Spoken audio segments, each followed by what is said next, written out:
Hello guys, welcome to the Sailors Lounge. My name is God's Grace, Gigi the Sailor Man. So this video is a follow-up to my previous video that I made talking about how you can transition into the maritime industry. I had just to do a recap, so I talked about people who wants to come in as ratings. Okay, they start from the OS, ordinary seaman on deck, or oiler in the engine room, and then you can go up the rank. Okay, and yes, I also talked about people who wants to start from scratch. These are people that just left secondary school. I mean, older people too decide to go to college. Okay, so they attend a maritime university, and when you graduate, you come out as an officer. So you can graduate, you come out as a third officer on deck or a fourth engineer in the engine room. And you can also work in the catering department, the galley. Of course, people need to eat on board the ship. Okay, so this video is for people who have decided, like, okay, they want to come in as ratings. Okay, so you do not need to go to a maritime university and spend a period of years, say 3 years, 4 years, before you can start working on board. No, you just need some mandatory documents that you need to have before you can be administered on board the ship to work. So in this video, I'm going to be talking about that 5 basic documents. Now, this document is common to every single person on board the ship. Everybody must have it, regardless of who you are, captain, chief engineer, anybody. So it is basic. If you have this document, you can come in as an OS, you can come in as an oiler in the engine room, or you can come in, into the catering department as steward, cooks, and all of that. So if you haven't yet watched the previous video that I'm talking about, please go ahead and watch it so you can have a better understanding of this whole video, what is going on here. Okay, so guys, stay tuned. Leave your comments in this video, okay, in the comment section, please.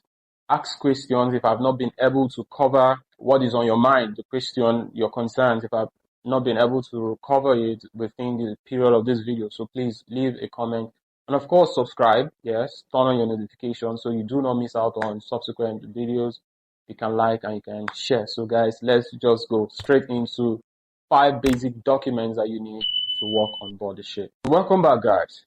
Straight up, let's go ahead and talk about this 5 documents, basic documents that you need.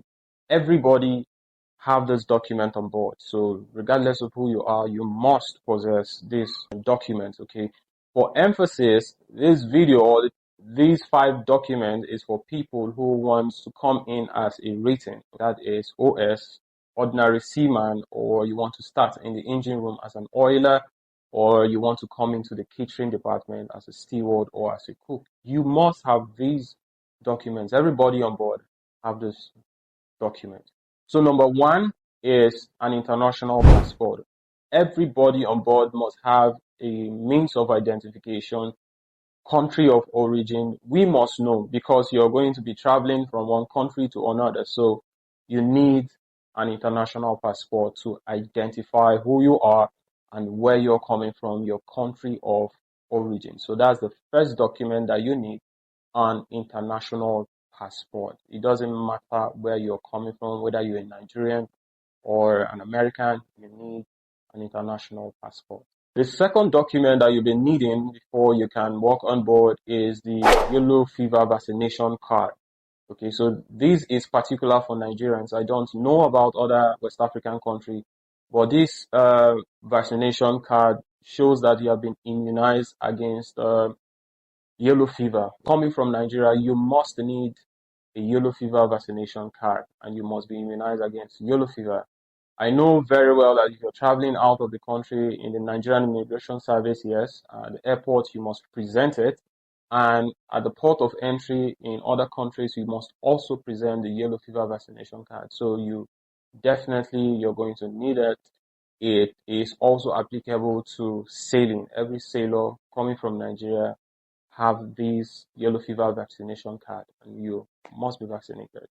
The number 3 documents that you'll be needing before you can come work on board is NIMASA Medical Certificate. Now, I am concerned about Nigerians.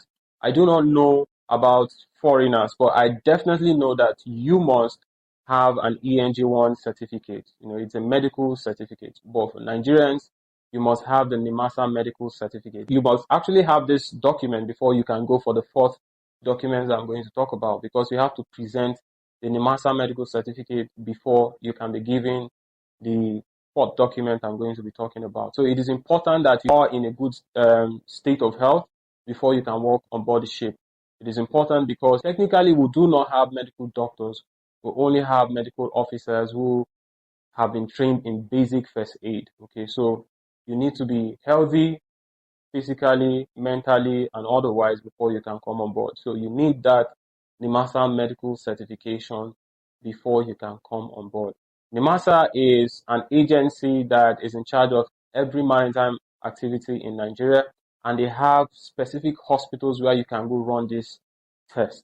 Okay, so it's a series of tests that you're going to do, and you're going to donate your sample, your blood sample, urine, as the case may be. So they are going to do an extensive medical examination on you before they can qualify you or certify you to come work on board the ship. The fourth document that you'll be needing is a Seaman Discharge Book.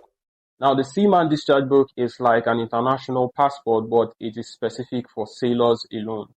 It is a record book where all your time at sea is being recorded.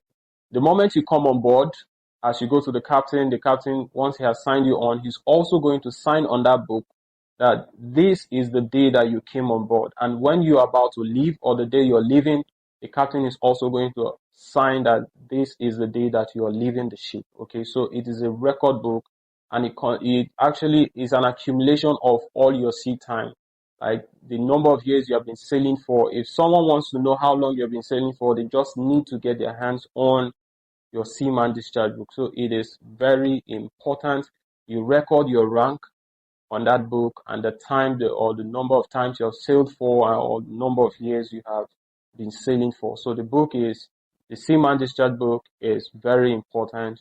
You need to have it before you can come on board to work. To add to this, you can get the Seaman Discharge Book from the Nigerian Port Authority that is in Nigeria. I don't know who issues it for other countries, but for Nigerian sailors, people who are interested to sail, to become sailors in Nigeria, you get the Seaman Discharge Book from the Nigerian Port Authority, and you must have your NIMASA medical certification, because that's what you have to present before they can start to process that document.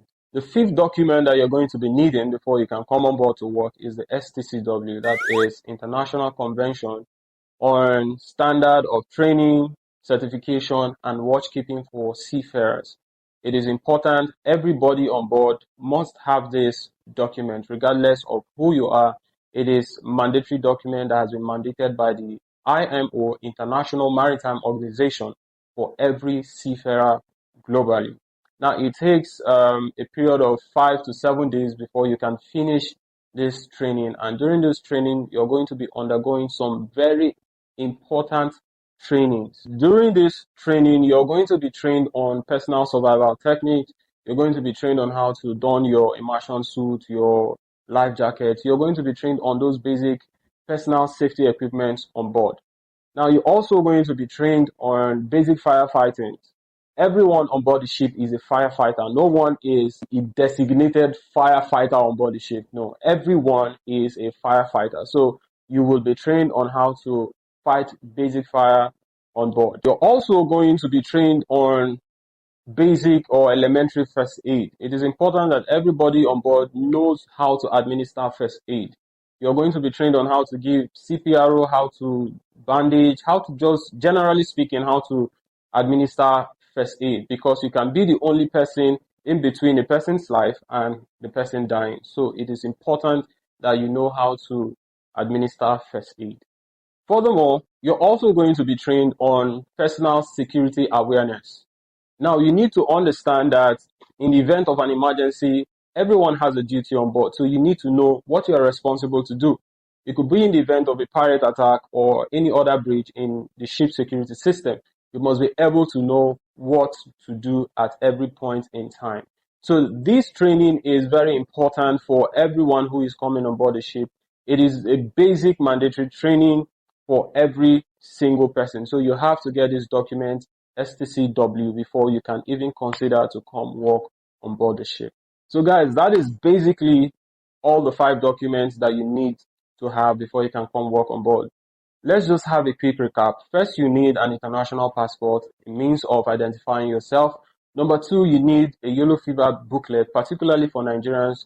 It indicates or shows that you have been immunized against yellow fever. Okay. You also need a NIMASA medical certification, right? You must be medically certified that you are fit to work on board the ship. You also need a Seaman Discharge Book. Like I explained, it is a record book for every seafarer. It documents how long you've been sailing for, the rank you have been sailing for, and the time you have spent on board. And lastly, you need the STCW, that is International Convention on Standard of Training, Certification, and Awareness for Seafarers. So during this period, you're going to be undergoing a series of training like basic firefighting, personal first aid, personal safety, security awareness, and other courses that you're going to be doing. So guys, this is the end of this video, okay? And if you find this video helpful, please like, leave a comment. If you have a question, please leave the question in the comment section. I will be glad to answer you. I can also assist, how you can go ahead to get this certificate, where you can get it, and the best place you can get it actually. Okay, so please subscribe if you're yet to subscribe to this channel, and turn on your notification, because I'm going to be making other videos, subsequent videos on how you can come into the maritime industry. Before I sign out, I would like to mention it is actually a fact that Nigeria globally contributes only 0.05% of global seafarers. Okay, so globally we have about slightly above 1 point something million seafarers. Okay, so you can always, there's space for you to come at sea. For a country like Nigeria that has a population of over 200 million people, I mean, that number is really small. So yes, space for you guys. I am waiting for you guys. Okay, so if you find this video interesting, please, if you find it useful, kindly like, leave your comment, ask your questions. I'll be attending to them. I can also see how I can assist you to getting this document, the best place where you can get it. Okay, and yes, like, share, leave your comments, subscribe, turn on your notifications so you do not miss out on subsequent videos. Until I come your way next time, I am Gigi the Sailor Man. Thank you for watching. Keep watching the Sailors Lounge and tell somebody to watch also.